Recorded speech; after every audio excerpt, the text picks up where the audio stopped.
Hi, boys and girls. Welcome back to our Sunday school class. And this week we are going to be celebrating Thanksgiving at the end of the week. And I hope that you're learning to be thankful for all the things that God's given you and your mom and dad, too. So I hope we remember to be thankful this week, as I said. So let's start this week with This is the Day.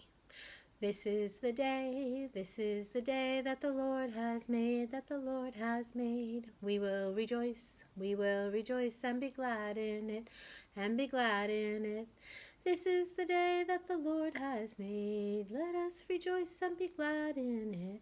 This is the day that the Lord has made.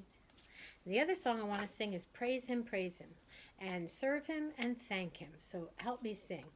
Praise Him, all ye little children. God is love, God is love. Praise Him, all ye little children. God is love, God is love. Serve Him, all ye little children. God is love, God is love. Serve Him, all ye little children. God is love, God is love. And now thank Him. Thank Him, all ye little children. God is love, God is love. Thank Him, all ye little children. God is love, God is love. So we are going to start with our Bible verse from Genesis 1. Now, Genesis is the first book in the Old Testament, and Genesis means in the beginning. That's where it all starts. In the beginning of the Old Testament is Genesis 1:31. God saw all that He had made, and it was very good. Genesis 1:31 is the verse that we're studying this week and another week and next week too. So boys and girls, we did go to Genesis and we looked in our Bible last week.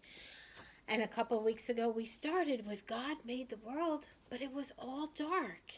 And the first thing He did was He divided the daytime and the nighttime with putting lights in the sky.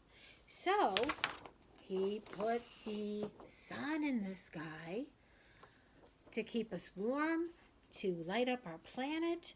And we usually do activities during the daytime when it's nice and sunny out.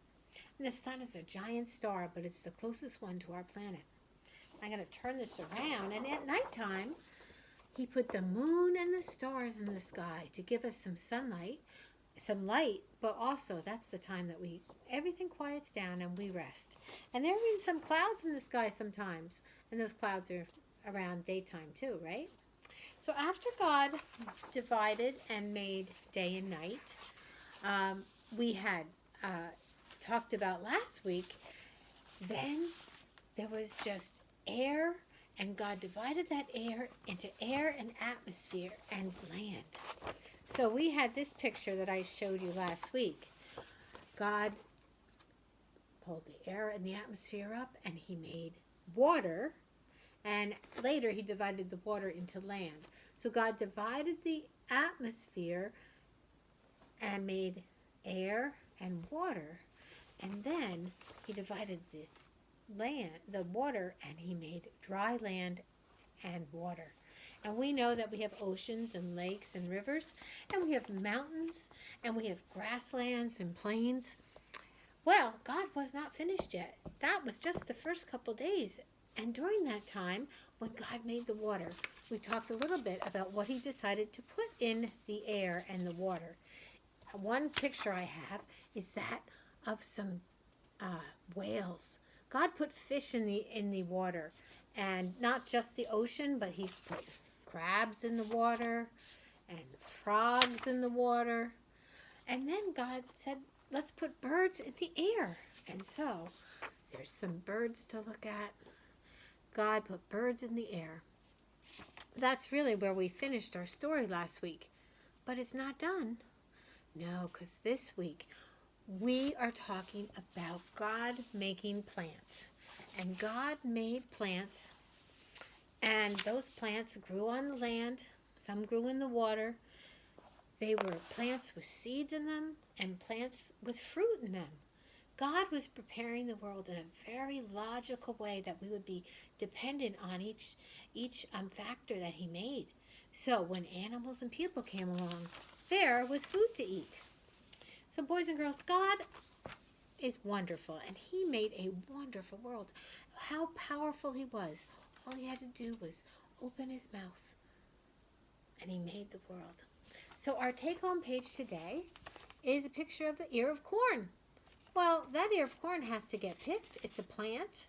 Has to get picked, and it probably gets cleaned and goes to the grocery store, and you may go to a farm and pick some up, and then you have mom cooking the ear of corn and the little girl eating that corn on the cob. So boys and girls, I just want you to remember to be thankful for what you have today. And this week with Thanksgiving, I promised I'd show you how to make a little turkey. So, boys and girls, I took a piece of paper and I traced my hand on it. Now, you can trace it with a pencil, and then Mommy can go over it with a marker and make little legs.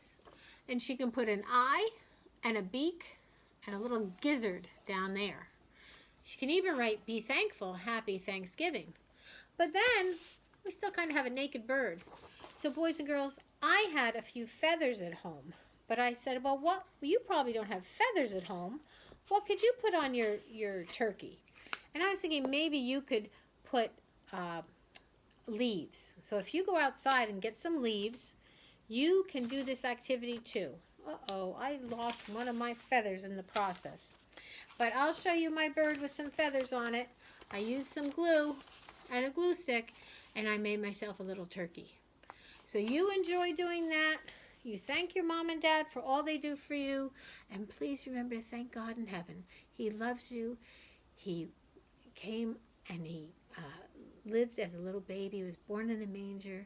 He lived a sinless life. When he grew up, he died on the cross for us, and he rose again, and he's in heaven now, and he loves you. And he wants you to know that, and he wants to live in your heart. So boys and girls, you come back next week. We're going to be talking about God making animals. Bye.